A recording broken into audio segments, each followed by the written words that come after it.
The sleek glass doors of Westbrook Memorial's exclusive VIP wing hissed shut in Dr. Amara Wilson's face, the security guard's dismissive hand still hanging in the air between them. "I've told you 3 times already, miss. Without proper credentials, you cannot enter this area," he stated firmly, emphasizing miss with a subtle condescension that didn't go unnoticed.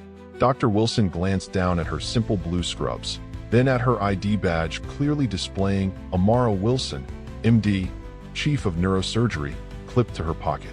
She had rushed directly from a 12-hour emergency surgery, still wearing her operating room attire, having received an urgent page about a VIP patient who needed immediate consultation.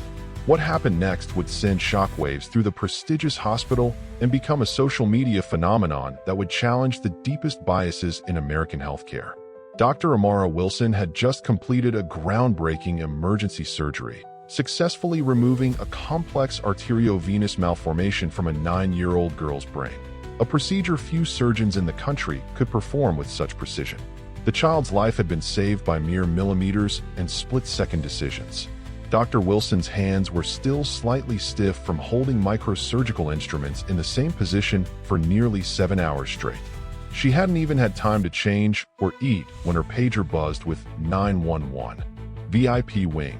Neuro consult needed stat.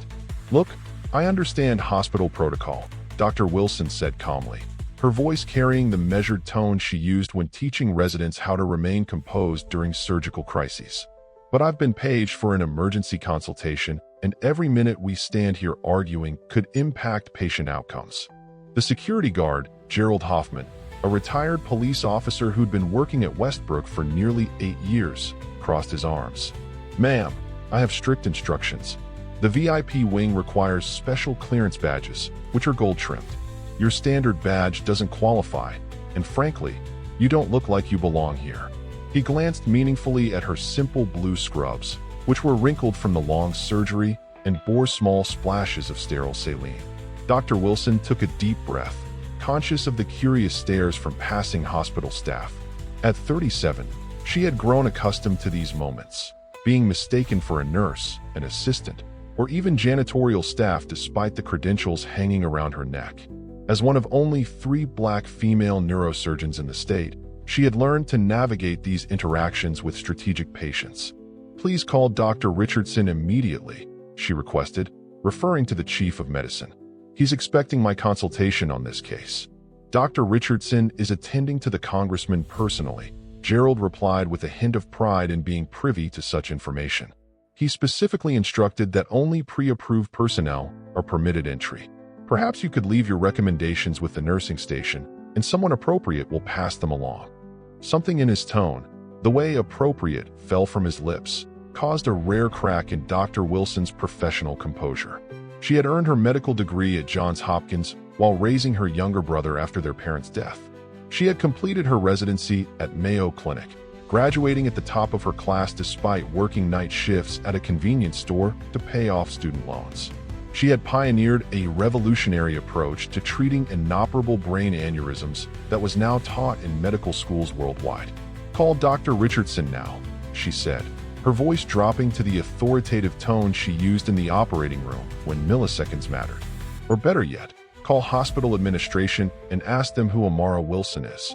A nurse passing by overheard the exchange and stopped abruptly, her eyes widening in recognition. "Dr. Wilson, thank goodness you're here. The congressman's condition has deteriorated. They're waiting for you inside." Gerald hesitated, looking between the nurse and Dr. Wilson with growing uncertainty. "I don't have time for this," Dr. Wilson finally said, reaching into her pocket and pulling out a small silver key card that few had ever seen. She swiped it through a hidden reader beside the regular card scanner, and immediately the double doors unlocked with a distinct premium-grade click that sounded different from the regular entry system. "What was that?" Gerald stammered, suddenly pale. "How did you?" "Master access," Dr. Wilson replied without breaking stride as she pushed through the doors. "And Gerald? We'll discuss your approach to hospital security after I've seen to my patient." The VIP wing of Westbrook Memorial Hospital gleamed with an opulence that stood in stark contrast to the utilitarian design of the regular hospital floors. Marble floors replaced standard linoleum. Soft ambient lighting eliminated the harsh fluorescence that plagued the main wings. Original artwork hung on walls painted in soothing tones of blue and cream, and the air carried a subtle fragrance of lavender rather than antiseptic. Dr. Wilson moved with purpose through the corridor, the nurse, Jenna Matthews, according to her badge, hurrying to keep pace. "I'm so sorry about that, Dr. Wilson," Jenna whispered urgently.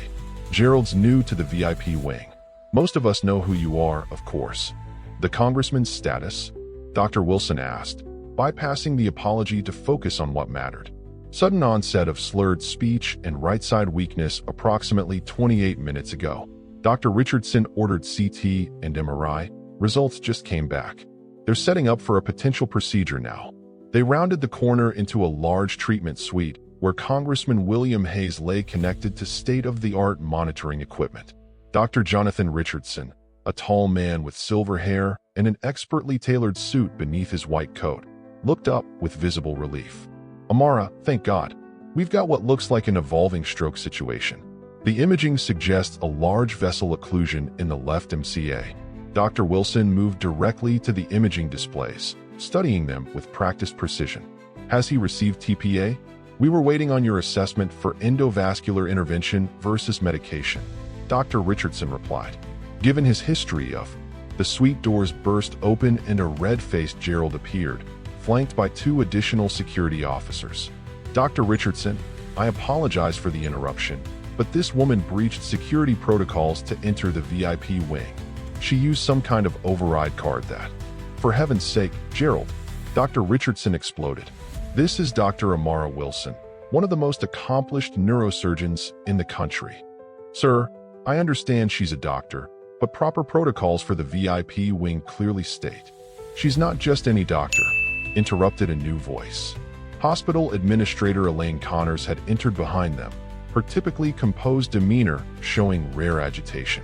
"Dr. Wilson is the majority owner of Westbrook Memorial Hospital and chairperson of our board of directors."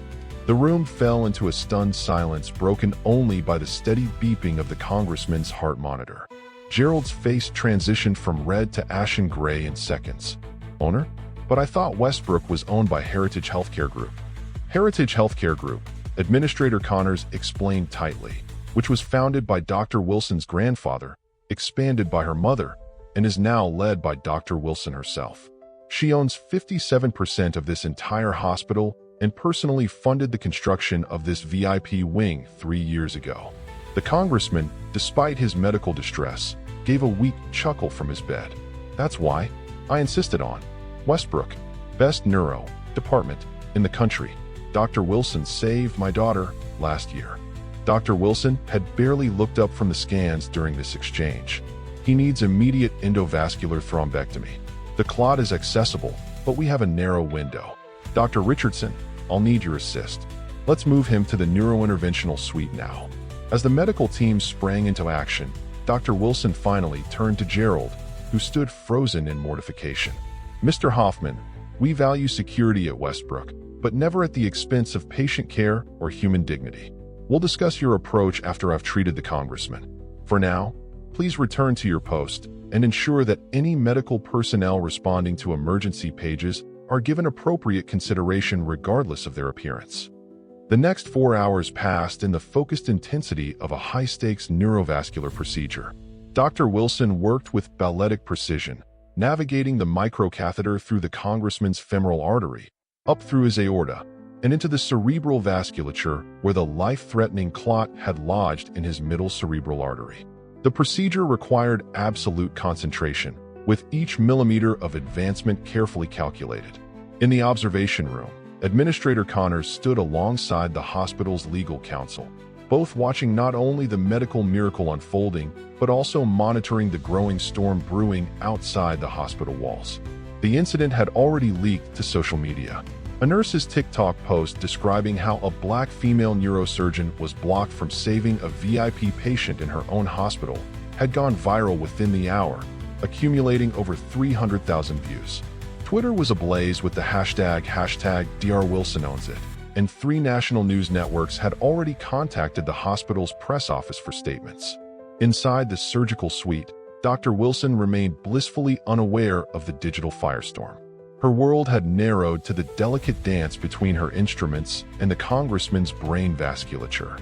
With a final, precise maneuver, she captured the clot and carefully withdrew it from the artery. "Reperfusion achieved," she announced, studying the contrast dye flowing freely through the previously blocked vessel. "Good flow restoration. Close him up and let's get post-procedure imaging." Only when she stepped out of her surgical gown did Dr. Richardson approach her with his phone. "Amara, you might want to see this. It's everywhere." She glanced at the screen showing CNN's breaking news headline. Black female neurosurgeon and hospital owner denied access to save VIP patient in her own facility. A grainy security camera image showed her standing at the VIP wing entrance, badge in hand, facing Gerald's outstretched arm. "How did they get that footage?" she asked, frowning. The hospital's security feed was apparently accessed and leaked, Administrator Connors explained, joining them. "We're investigating, but that's secondary right now. Dr. Wilson, we need to address this situation. Your phone has 47 missed calls, including from the governor's office and 3 major networks." Dr. Wilson ran a hand over her face, the exhaustion of back-to-back surgeries suddenly weighing on her. "The congressman's condition? Stable and improving," Dr. Richardson reported. "Early indications suggest minimal lasting neurological impact thanks to your timely intervention. His family is overwhelmingly grateful." "Good. That's what matters," she said firmly.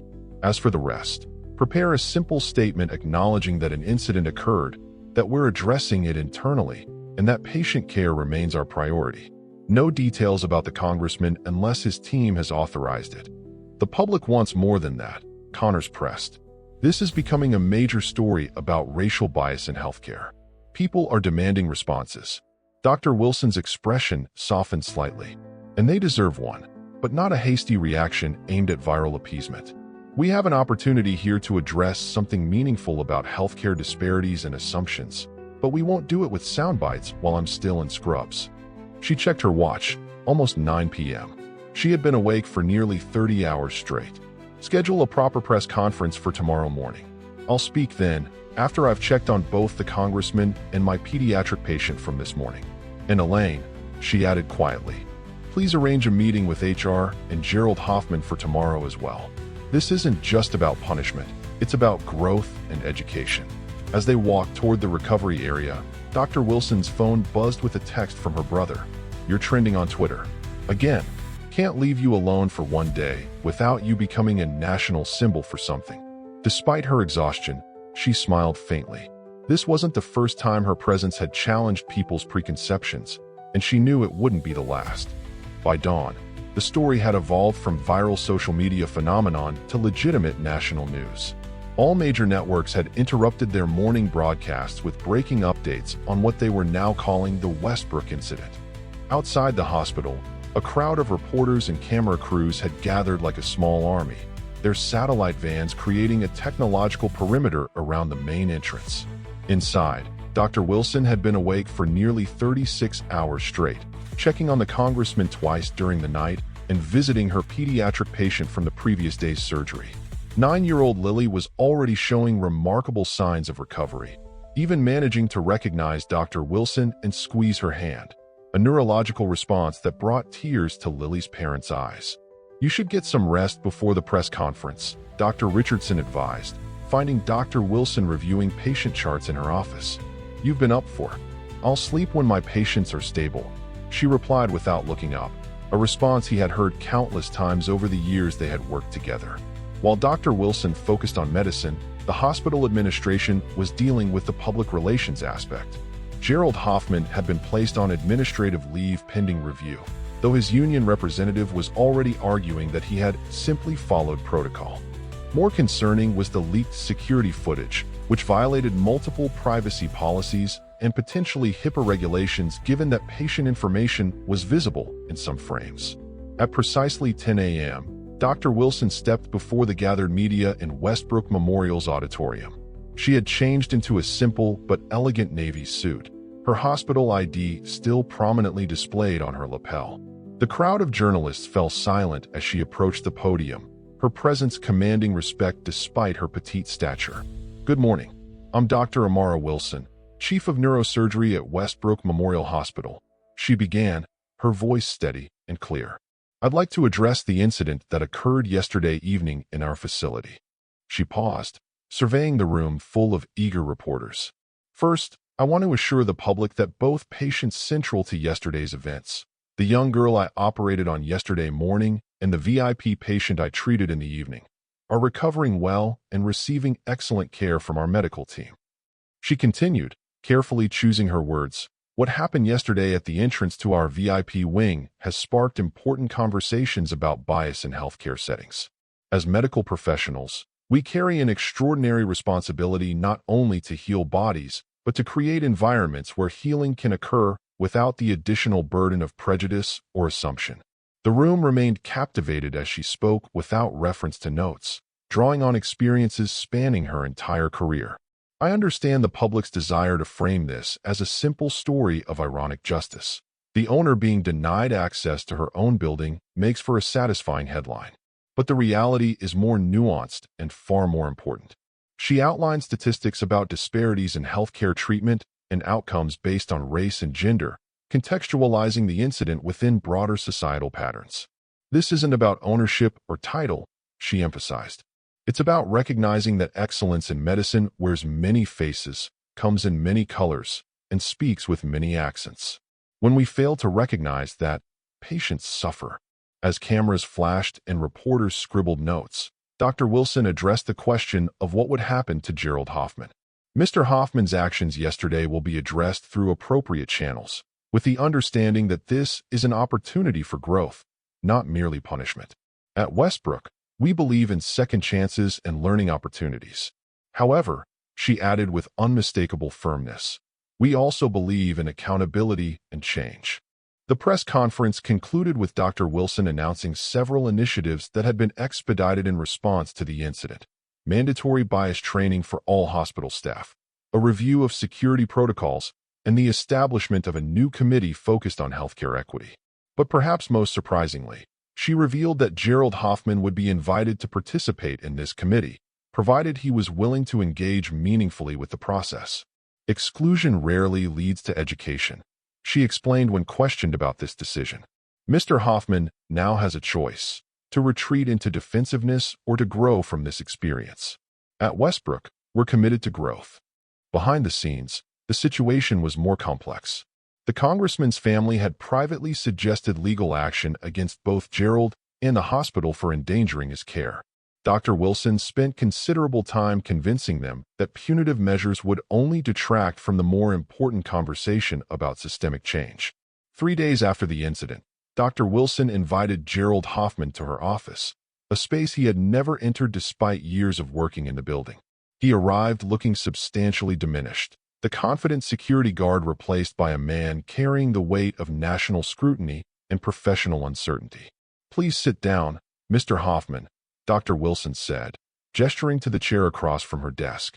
Between them sat a thick folder, his personnel file, and beside it, a stack of printed emails and letters. These, she said, touching the stack, are messages we've received about you. Some call for your immediate termination. Others suggest legal action. A few use language I won't repeat in a professional setting. Gerald's gaze remained fixed on his hands. But there's something I find interesting, she continued, her tone measured. None of these people were in that hallway with us. None of them know you beyond a 5-minute video clip that's been viewed 12 million times. She opened his personnel file. What they don't see is your 15 years in law enforcement without a single misconduct complaint. They don't see your volunteer work with the hospital's pediatric cancer patients, bringing therapy dogs every other weekend. They don't see the 3 commendations you've received for going above and beyond to help visitors navigate our complex facility. Gerald looked up, surprise evident in his reddened eyes. Dr. Wilson, I don't know what to say. What I did was inexcusable. I made assumptions based on. I didn't see past my appearance, she finished for him. Past my gender and my skin color to recognize my qualifications and purpose. He nodded, unable to formulate a defense.